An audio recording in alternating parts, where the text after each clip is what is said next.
the Cold War goes up. You cannot run, but Fear is not going to let you hide. He wants to try and bring down a Force, but a Force ends ground. And Champ pulls Fear back into base after her Force gets a double kill. Leap on the way! The leap on the swap on the leap! Butchering Brax, phase shift dodges it, but to what end? They've done no damage. Now their song's down, and Fnatic are going to move on here.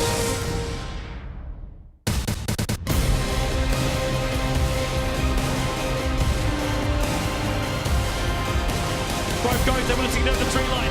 Denny gonna phase shift, and then when the Demons come, they're gonna jump in. Koro! Big stun, double stun, feed could cancel Black Hole, won't go, he actually gets two. KYX trying to hire, locked in position, a Force with a double kill, Mushi almost dead, and instead, pushing down, and SK will buy back, and GG!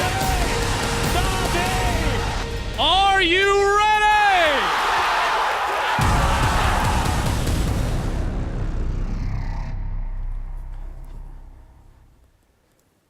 Welcome everybody into your coverage of the MLG TKO. I'm Toby1. And I'm the Capitalist. And we are here, man, for what is now our first game from Stage 3 of the European division of the TKO. 3 games in total is how many games each team will play up against the other team. And 3 teams is all we have left, Cap. Just 3. Name them. 1, 2, 3. Yeah, and this matchup is one of the ones I'm really excited about. I have been following Empire for the last 2 months. Just really been impressed with how much they have really improved. Since about 4 or 5 months ago, and they've been doing so damn good of late. They've been running some interesting strategies. They've been pulling out new heroes, bringing them into the meta, and Fnatic, I think, had some falling off. They looking a little hot and cold sometimes. Yeah.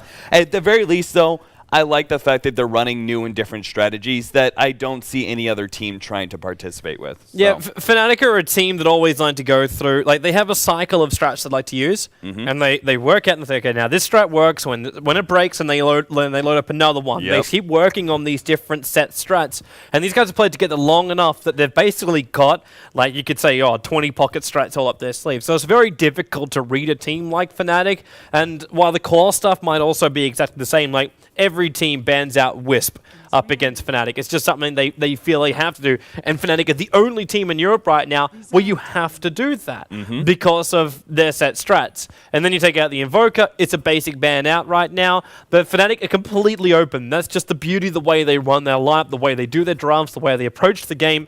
You just can't ban against them. Yeah, and they remind me kind of another team that is actually in the Stage 3.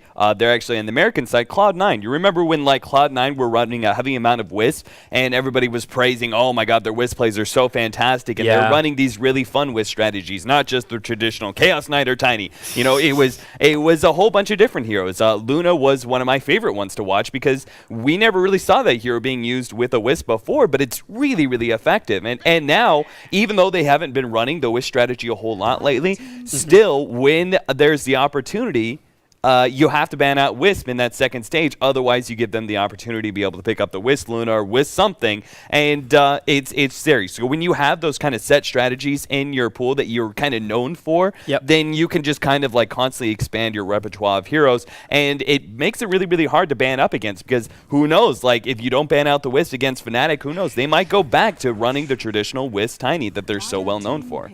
I love this first pick up from Fnatic. You're talking about Fnatic and their set strats and what we know comes out from them. But that Bat Rider over on Team Empire, this is almost like a third ban right now coming out from Fnatic. Yeah. They need to pick up something like this. Team Empire, if you give them the great initiators, you give them Clockwork and you give them Bat Rider, you instantly just hate your own life. Because Team Empire, this is what they've done just so well. It's the jump in initiations, they pop you off straight away, and then they will push down your towers or take Roshan's. They force every single advantage they can. It's kind of hilarious that Team Empire, our Russian-Ukrainian team, are playing in a style which is reminds me very much of Alliance just before TI3, where it's very controlled aggression that always has a plan, and that's something which I think Team Empire, and the reason why I almost want to class them as the #1 team in Europe right now, I think it's the key to their success. It's not. It might also be the quality of their players. Those guys, I think every single person is currently on form. Oh yeah, I mean every single one of them is so good. I've always been like big fans of both Resolution and Advanced Course. So when I found out they were going to be on a team together, I was like, oh, this is going to be fantastic. I can't wait to see Resolution joining this team and how they're going to be able to perform. But honestly, the one player that has really stood out for me on Empire, and it goes with that whole Batrider pickup, is Mag. Mag has just been magnificent. Every single time I see his offlane, I've just been astounded, especially if he gets those kind of big playmaking heroes like Batrider, where you have a lot of really small technical control that can make a big difference on the hero. He is fantastic watching. So yeah, all around Team Empire, I don't think nobody's going to fault you for calling that team potentially the #1 in Europe right now, especially given the way Navi has been looking of lately. Alliance, they had that bit of a break and everything. So yeah, it's not the overwhelming confidence you have in them. Exactly. It's like Team Empire have proven themselves over the last couple months to be a juggernaut of the scene. Do you almost say like for TI4 invites, the Team Empire could in fact like knock out either Navi or Alliance? No. You keep Navi for traditional sake just because they've always made it to the finals, and you keep Alliance because they're champs. Alliance will be the first ones invited because it's Right. always They're the always tradition the champs, is yep. the champions of last year are always the first team that get to announce that they've been invited back. But Team Empire definitely third. Nobody else touches them right now. Yeah. Yeah, it's kind of crazy. It's kind of crazy when you start looking at that kind of stuff. I know we've had a couple of articles over on Join Dota 2, like even looking at the East, who are the teams you bring in, just realize just like how fierce the competition is. Like the only ones I'd say right now for the West who should be secured a spot is Empire, Navi, Alliance, and EG. Because I think EG has really proved themselves a lot of recent times, because if you guys didn't check out the TKO matches from the US division, EG in fact went 3-0 over Cloud9, and it wasn't just a basic 3-0, it was like it was a foot up the arse kind of 3-0. It was confidence in victory, and Team Liquid have also been looking very shaky of late, even though they had a couple of good results. It's anyone's game, and then you've got like China, who are great. Southeast Asia, they have Titan. Is the only major team out there. I know that was like Arrow that popped up their heads as well. Yeah, there are a lot of like tier 2, tier 3 teams on Southeast Asia that have like a lot of really good potential, and they're all kind of fighting up against each other right now, especially in the Join Dota League. If you check out those matches, it's a very, very close series between all of them, but none of them have really quite proven themselves like Titan have. So yeah. But yeah, I mean, getting into this draft though, we got after our sidetrack. I was enjoying our conversation though, but they took their sweet ass time anyway. They used every bit of bonus time they have for these last couple of bands. But it's no surprising too. Like Naga Siren got picked up, and this is what we talk about. You pick up a Naga Siren, and then everyone's just like, hey, we control heroes. Take him out right now, because Fnatic keep running these big ass combinations. And now we get Naga in with a puck. The Batrider is going to firefly through them all. The only thing they don't have is the big lockdown controller from both Enigma as well as Disruptus. The Dream Coil then fills in that slot for Fnatic. Yeah, this is something that's going to be interesting for Fnatic, though, because I don't think I've ever seen them, as much as I've seen them run Naga Siren over and over and over again. I can't really recall the last game that I saw them not running it mid. So apparently, I mean, as we look at this draft, it's 3 cores. That should be Era handling the Naga Siren, and Hani picking up the puck in middle with a Batrider offlane. Unless they do something atypical here, that would be your Naga standard support. lanes. Yeah, I mean, that could be a possibility as well. It's almost an impossible lane there when you have Rubik and AA in there. Like, you can't run a Naga support. If Team Empire wanted, they could even contest whatever lane they wanted to. They're probably just going to run, like, safe lane Silent Doom. Like throw Nyx Assassin in the mid. But if Team Empire get one more aggressive style hero, they can leave the Doombringer up on the top lane. And, okay, Fnatic, they're just going full on defense. Spectre on the safe lane. I'm not so sure about this, though, because we've still got the major problem that Doombringer free farming, and they give him the space. There's only going to be so much interference that Trixie can run with that Batrider.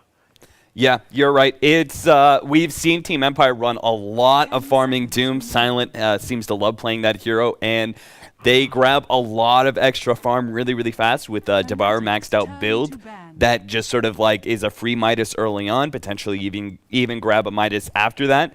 If you get a first blood, like Midas plus Devour, you're just so far ahead of any carry on the map. I don't care if they're getting free farm. Doom will out farm you massively at that point in time. So Team Empire are going to be able to have an early lead going from the laning phase into the mid game, and then they just get really, really good aggression coming out from them. Like you said, they're very, very good with control heroes. So right now, I mean, Team Empire, looking at this, Fnatic, they have a good amount of mid to late game here, but I don't really see how they're going to be able to win their lanes and stop this Empire aggression as they start getting into their full height of power. They're just going to be a freight train. And I have no idea how Fnatic are going to be able to knock them off the rails. It's just pretty much unstoppable right now. Looking at it, you've got an Ancient Apparition, Nyx Assassin, Doom. Like, all those heroes are so damn good in the mid game. You have nothing really on Fnatic that's going to contest that. Now build on that with a Shadow Fiend. Yeah, a Resolution SF. This is brutal DPS. It is wonderful momentum, and Team Empire, I love the draft. Absolutely love the draft. There's a guy in chat too also, I just want to answer him straight up, was debating about the fact of, like, we're talking about Team Empire as the #1 team in Europe right now. Obviously, they still don't have a LAN victory. But they also, like, with this roster, I don't think they've actually attended a LAN event with this exact roster. They've had problems in the past with their rosters on LAN. I will forever remember the Gold Black BZZ Star Ladder Finals. That was possibly one of the most depressing things I've ever seen. Great online, and then just like ultimate shite on LAN events. So they're at least right about that one. But Team Empire in the month of June will have so many opportunities to prove that. Oh yeah. But right now, like, you can only judge them on their play. Yeah, I mean, which just is the all last couple online. months has been full of offline events. So when you know, power rankings are kind of a fickle thing in general. So, you know, if you just want to talk about the last month or so, Empire have been the stars that have really been shining. But Fnatic, I like this. They really, really needed something like this, some heavy amount of early game, and that's what Venomancer really gives you. He's just such a strong laning phase hero. Make sure that Team Empire can't really run an aggressive tri lane up against that. I think it's too risky against Venomancer in general. Yeah. It's not to say that they couldn't. They could easily shut down the Spectre, but for the most part, you prefer to have Doom in that free farm safe lane. I'm actually not quite sure also how much Mag is going to get from this off lane. Like, you check it out right now, I'm not enjoying the combination which is going to be coming out with, like, there's an offlane Nyx Assassin. This is the only weakness I can feel in Team Empire's draft, unless they do run the aggro try. I'd almost want to just see the solo Doom on top. Like, put Rubik and AA down there on the bottom lane. I know going up against Venomancer level 1 is not a great thing, but at the same time, your damage output is ridiculous. Killing off a Venomancer or a Naga. Sorry, Naga's going to have no presence whatsoever in that bottom lane. She can't Riptide. She needs level 2 before she can do it in safety. So, yeah, I would almost like to see Empire strengthen their offlane a little bit more. You could run the Nyx on the top lane up against the Batrider too, but more than likely, like, they could just go the Stockholm standard. I just prefer to see some more strength in that lane, because everything else is perfect for Empire. I think they can make up for that by being able to just give him a ward and give him some extra regen. I don't think it's necessarily a bad idea running the supports with this Nyx Assassin, just making sure he picks up level 2 or level 3 and has boots before they rotate out. But at the same time, if you just want to be able to give him one ward and a little bit extra regen, I think he'll be fine as well. The main problem being the Naga Siren. The Naga Siren is actually not that threatening as a Nyx Assassin. It's a melee hero, doesn't have a whole lot of harassment,